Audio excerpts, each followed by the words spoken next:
తమకు న్యాయం చేయాలని 2008 డిఎస్సి బాధితులు సీఎం రేవంత్ రెడ్డి ఇంటి ముందు నిరసన తెలియజేశారు.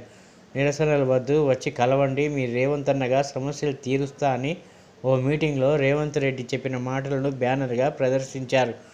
ఈ సందర్భంగా 2008 డిఎస్సి అభ్యర్థులు తమకు ఉద్యోగాలు ఇస్తున్నామని ప్రకటన చేయడంపై ధన్యవాదాలు తెలిపారు. అయితే తమకు త్వరగా పోస్టింగ్ ఇచ్చి పాఠశాలలకు పంపాలని కోరారు. ఫిబ్రవరిలో కేబినెట్ నిర్ణయం తీసుకుందని, దాని ప్రకారం ప్రభుత్వ ఉత్తర్వులు ఇచ్చి నియామక పత్రాలు అందజేసి ఆదుకోవాలని విన్నవించుకున్నారు.